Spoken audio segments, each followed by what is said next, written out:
అయ్యా కాళేశ్వరరావు గారు, ఈ ఫ్యాక్టరీని తమరు ఎప్పుడు కొన్నారు? స్వతంత్రం రాకముందు 50,000. ఇప్పుడు దీని వాల్యూ ఎంత ఉంటుంది చైర్మన్ గారు? 50 లక్షలు. అంటే స్వతంత్రం వచ్చింది ధరలకే గాని ఈ ప్రజలకు కాదన్నమాట. స్వతంత్రం వచ్చింది అధికారులకయ్యా. అధికారం ఉంది కదా అని మనం అజాగ్రత్తగా ఉండకూడదు. అయ్యా, ఆ ఇంద్రుడు తన సింహాసనాన్ని 1000 కళ్ళతో కాపాడుకునేవాడు అన్న మాటలో నిజం ఎంతుందో నాకు తెలియదు కానివ్వండి, మీరు మాత్రం ఉన్న 2 కళ్ళతో చక్రం తిప్పుతూ అందరి నెత్తిన శటకోపం పెడుతూ గత 20 ఏళ్లుగా చైర్మన్ గా ఉండిపోయారు. ఎలా మస్తానిపిస్తారు? ఏమిటిలా వచ్చారు? వీడు మన మున్సిపల్ గోడౌన్ వాచ్మెన్ అండి. ఎక్కువగా వాగుతుంటే తీసుకొచ్చాను సార్. ఎక్కువ వాగావంటే అగండ్రా. ఏంట్రా మస్తాని, ఏమిటా తొందర? ఈ గొట్టంగాడు మిమ్మల్ని బ్లాక్ మెయిల్ చేస్తున్నాడండి. బ్లాక్ మెయిల్ చేస్తున్నాడు? అవునండి. మున్సిపల్ గోడౌన్ అండర్ గ్రౌండ్ లో మనం దొంగ సరుకు దాచామంట, వీడు చూశాడంట. కూడా వాటా కావాలంట. అరే ఇంత చిన్న విషయానికి ఒకరు నోట్ చేసుకుని ఒకరు చేయి చేసుకుంటారా? తప్పు కాదు. అరే ఇలా గోడౌన్ అండర్ గ్రౌండ్ లో దొంగ సరుకు నువ్వు చూసావా? చూశానండి. ఎవరితోనైనా చెప్పావా? ఇంతవరకు చెప్పలేదు. బేరం కుదరపోతే చెబుదాం అనుకుంటున్నాను. ఎంత కావాలి? మీరే చెప్పండి. 1000 రూపాయలు ఇవ్వనా? దాన్ని 100 తెచ్చిస్తాండి. అంటే 100,000 అంటే 1,00,000 రూపాయలు.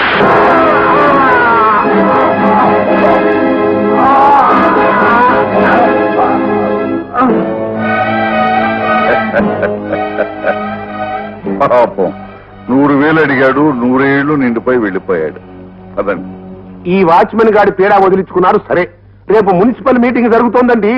అందులో ఆ ఇంజనీర్ గారు నా బిల్డింగ్ పడగొట్టే ప్రపోజల్ పెడుతున్నాడు. ఆ సమస్య ఎలా పరిష్కరిస్తారు అని. రేపు మీటింగ్ లో ఒక డ్రామా ఆడబోతున్నాం. ఈ రాత్రికి మన కౌన్సిలర్స్ అందరినీ మన ఇంటికి పిలిపించండి. రేపు తెర ఎలా వేయాలో ఎలా తీయాలో వాళ్ళకి నేను చెప్తాను. పదండి. ఏటి చైర్మన్ గారు, ఏటి ఎజెండా ఏటి? ఎవరు దీన్ని తయారు చేసినాడు? అది మెదడు గారి మోకాల్లో ఎట్టేసినాడు ఏంటి దేవుడు? ఆనంద నిలయం బిల్డింగ్ ని పడగొట్టించేయాలా?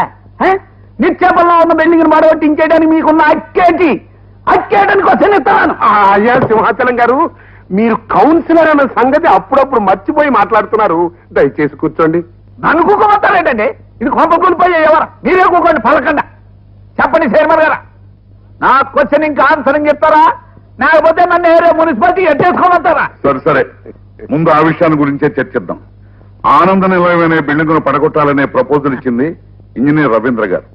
ఈ విషయాన్ని గురించి ఆయనే వివరణ ఇవ్వాలి. అధ్యక్ష, ప్రస్తుత చర్చనీయాంశమైన ఆ భవంతి చాలా పురాతనమైంది. పెను తుఫాన్లు గాని భూకంపాలు గాని ఎలాంటి ప్రకృతి వైపరీత్యాలు సంభవించినా ఆ బిల్డింగ్ కూలిపోయే ప్రమాదం ఉంది. అందుకని 100 ఏళ్లు పైపడ్డ ఆ పాత బిల్డింగ్ ని పడగొట్టి తీరాలి.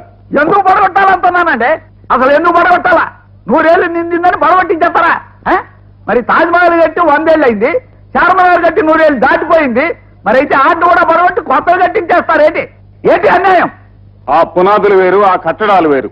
తాజ్మహల్, చార్మినార్ లాంటి కట్టడాలు ఎన్ని శతాబ్దాలకైనా చెక్కు చెదరని విధంగా నిర్మించడం జరిగింది. అంచేత మిడిమిడి జ్ఞానంతో మాట్లాడక సభా మర్యాదలు పాటించండి. కూర్చోండి. చూడండి ఇంజనీర్ గారు, మీరు గవర్నమెంట్ అధికారులు. ఇవాళ వచ్చి రేపు వెళ్ళిపోతారు. కానీ మేము ప్రజల మనుషులం. ఆ బిల్డింగ్ పడగొట్టి దాంట్లో ఉన్న జనం నిరాశ్రులైతే వాళ్ళకి సమాధానం చెప్పవలసిన వాళ్ళం మేము. 5 ఏళ్లు పదవిలో ఉండి ఆ తర్వాత ప్రజల్ని మర్చిపోయేది మీరు. 30 ఏళ్లు ప్రజల బాగోగుల కోసం సర్వీస్ చేసేది మేము. ఇప్పుడు బిల్డింగ్ పడగొట్టొద్దంటున్న మీరే రేపు ఏదైనా జరగకూడదు జరిగితే ఇంజనీర్ మమ్మల్ని ముందుగా హెచ్చరించలేదు అని అబద్ధాలు ఆడతారు. కమిషనర్ గారు, ఈ విషయంలో మీ అభిప్రాయం ఏమిటి? అయ్యా, మన ఇంజనీర్ గారు ఏ ప్రపోజల్ చేసినా అది సిమెంట్ కాంక్రీటేనండి. బిల్డింగ్ పడగొట్టించవలసిందే అని వారు అంటున్నారు అంటే అంటారు. అప్పట్లో మరి పాత ఇంజనీర్ గారు కూడా ఆ బిల్డింగ్ గురించి అలాగే అన్నారు. కానీ కొందరు రాజకీయ నాయకుల జోక్యం వల్ల ఆయన ప్రతిపాదన అలాగే ఉండిపోయింది. కాబట్టి ఆ బిల్డింగ్ ని వెంటనే డిమాలిష్ చేసి తీరాలి. ఇది అన్యాయం, అక్రమం, మోసం, ద్రోహం. నేను అనుకోను. గులుగు ఉతికించగలను. ఇదిగో సింహాచలం గారు, ఆ బిల్డింగ్ నాదండి. అది పడగొడతానంటే నాకు మాత్రం బాధ కాదు. మీరు కాసేపు నిశ్శబ్దంగా కూర్చోండి. సరే, ఈ విషయం మీద ఓటుకు మెట్టండి. బిల్డింగ్ పడగొట్టాలి అనే అభిప్రాయంతో ఏకీభవించే వాళ్ళందరూ చేతులు ఎత్తండి. ఒక కొంపకోల్చడానికి అంతమంది చేతులు ఎత్తేసినారు. నా వల్ల లేదు. మీరే బాగుపడరు, ఉతికారేయాల్సిందే. ఏమిటి మీరు అనేది? అవునయ్యా, నువ్వు ఆ బిల్డింగ్ మాత్రం పడగొట్టడానికి వీల్లేదు. అలా భయపెట్టి అందులో ఉన్న జనాన్ని మాత్రం ఖాళీ చేయించు. జనాన్ని మాత్రం ఖాళీ చేయించాలా? అవును బాబు, మా తాత ముత్తాతలు ఆ బిల్డింగ్ ని రంగు నుంచి తెప్పించిన కలపతో కట్టించారు, రాగితో దూలాలు చేయించారు. ఇప్పుడు ఆ బిల్డింగ్ కూల్చామనుకో అవన్నీ మట్టిపాలైపోతాయి. ఓహో అదే ఆ సంగతి. మీరు పని చేయండి, మేము ఓ పక్క నుంచి పడగొడుతూ ఉంటాం, మీరు మరో పక్క నుంచి అవన్నీ ఏరుకోండి. పిల్లదయ్యా, నేను చెప్పింది చేయటమే నీ డ్యూటీ. వీళ్ళ జనం ఖాళీ చేయించు. సారీ సార్, నేను మెజార్టీ నిర్ణయానికే విలువిస్తాను, వ్యక్తిగత నిర్ణయాన్ని ఆమోదించను. ఈయన చైర్మన్ గారండి. నేను ఇంజనీర్నండి. అయ్యా, ఆయన దూకుడు చూస్తూ ఉంటే శతకోపం పెట్టేట్టున్నారండి. ఆ బిల్డింగ్ పడగొట్టి సరే ఏమిటో. పడగొట్టనివయ్యా, మనకే లాభం. అయ్యో, మనకి లాభం అంటారేమిటండి? మన గోడౌన్ లో జరుగుతున్న చీకటి వ్యాపారాన్ని అంతటినీ ఈ బిల్డింగ్ లోకి మారుస్తాన్నారుగా.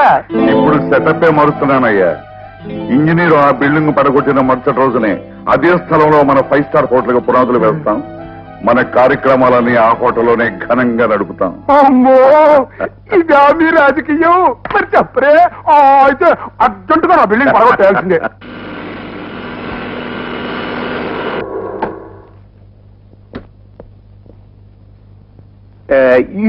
మిస్ రవీంద్ర, కొన్ని విషయాలు మనం ఆఫీస్ లో ఉండే డీల్ చేయాలి తప్ప స్పాట్ దాకా రాకూడదు. ఎనివే నువ్వు కొంచెం జాగ్రత్తగా ఉండు. ముందు మీరు జాగ్రత్తగా నడవండి, వ్యవహారాన్ని నేను తేల్చేస్తాను. రండి.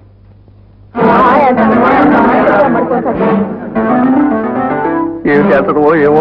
ఇటు చూడు, అడు చూడు, తులుసుకూరు మీదకి వెళ్ళే తేనె తీగల దండులా రాణి ఈగలు వెంట పెట్టుకుని పోతు తీగలన్నీ వస్తున్నాయి. కొడతాయో. నమస్కారం అండి. మరి సన్యాసి వెళ్ళి దొరగారికి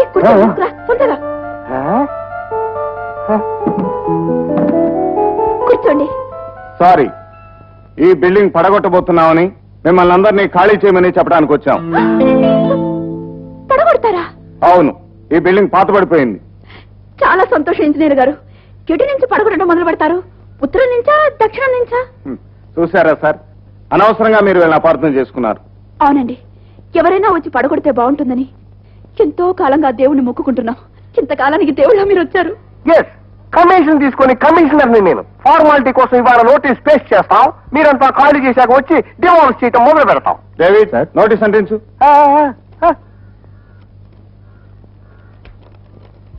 మరి మేము వస్తామమ్మా. నమస్కారం అండి.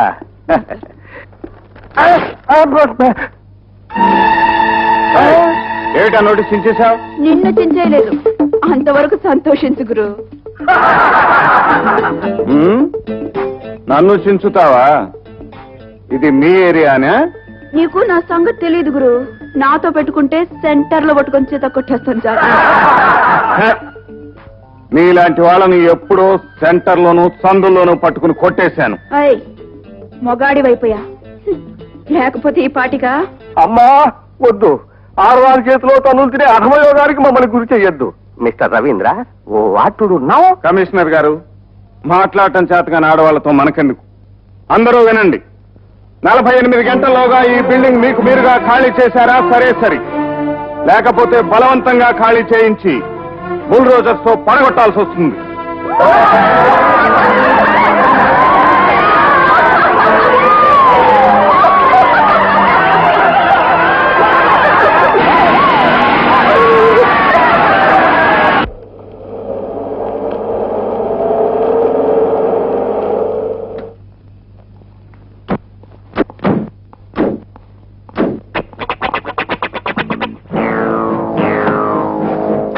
త్వరగా తిండిరా.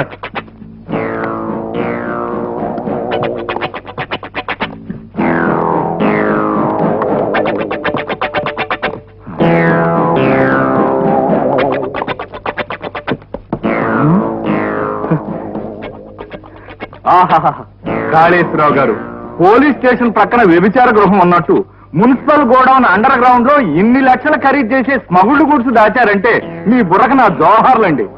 శతకోపం, వీడు చాలా ఎక్కువగా మాట్లాడుతున్నాడు. కరెక్ట్ గా డబ్బిచ్చేవాడనంటావు? వేడిదేముంది సార్, వ్యాపారం నడిపేదంతా మన పార్టీ ప్రెసిడెంట్ గారయ్యే. ఆఫ్టర్ ఆల్ వీడు ఆయన ఏజెంట్ మాత్రమేగా. What mister Lal, sir party president గారు ఎలా ఉన్నారు? ఆయనకేం సార్, 3 పదవులు 6 పెళ్లాలతో హాయిగా ఉన్నారు. ఈ 10 లక్షలు అడ్వాన్స్ గా ఉంచుకుని సరుకు నాతో పంపమన్నారు. చూడు లాలు, ఎక్కడైనా బావగారు కానీ ఈ వ్యాపారంలో బావగారు అన్నాం అనుకోండి, మనకి శటకోపం పడిపోతుంది. కావాలంటే పార్టీ ఫండ్ కు ఇంకొక ₹1,00,000 ఎక్కువ డొనేషన్ అడగమని చెప్పు. అంతేగాని ఈ చీకటి వ్యాపారం అప్పులతోనూ అడ్వాన్సులతోనూ కుదరదు. రెడీ క్యాష్ 50 లక్షలు ఇస్తేనే ఈ సరుకు పంపిస్తామని, అప్పటి వరకు ఈ సరుకు మా పాతాళ గృహంలోనే పదిలంగా ఉంటుందని పార్టీ ప్రెసిడెంట్ గారితో చెప్పు. ఓకే.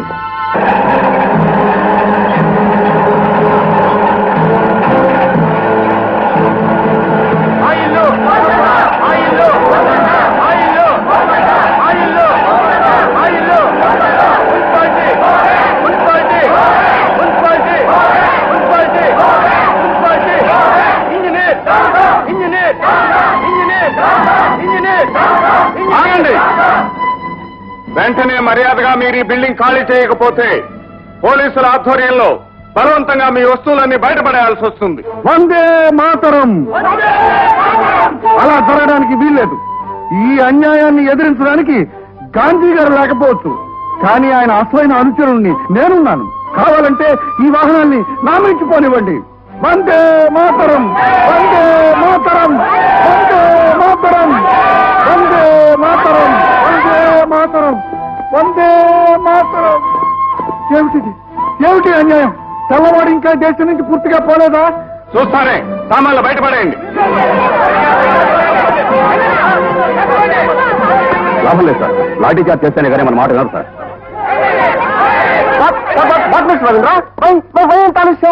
వాళ్ళు మాటలతో వినేట్లేరు సార్. నాకు తెలుసు. ఈ మున్సిపల్ కమిషనర్ గోదావరి 99 ఇళ్ళు కూర్చోడం ఇది నోటి. మరేం భయ్, మీరు ధైర్యం కోసం నేను ఇప్పుడు ఆంజనేయ గుడికి వెళ్ళి దండం పెట్టుకొస్తున్నా. నేను ట్రై చేస్తాను. ట్రై చేయండి. జై జై వీరాంజనేయ. ఏంటి కమిషనర్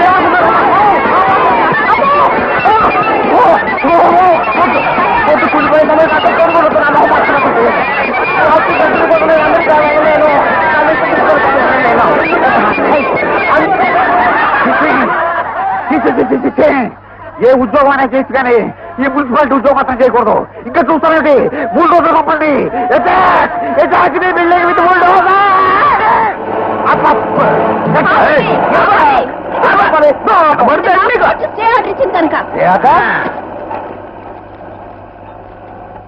గో బ్యాక్. మున్సిపాలిటీ మోక ఎలా ఉంది మన దెబ్బ? ఏదో సాధించానని సంబరపడదు. ఇది విజయం కాదు, కూర్చున్న కొమ్మని నరుక్కోవటం. ఈ బిల్డింగ్ లో ఉన్న వాళ్ళకి ఏదైనా ప్రమాదం జరిగితే దానికి నువ్వే కారణం. గుర్తుంచుకో. పోనీ. అదయ్య, తొందరగా లేవండి. విజయ్, విజయ్, బాబు, తొందరగా లేవండి.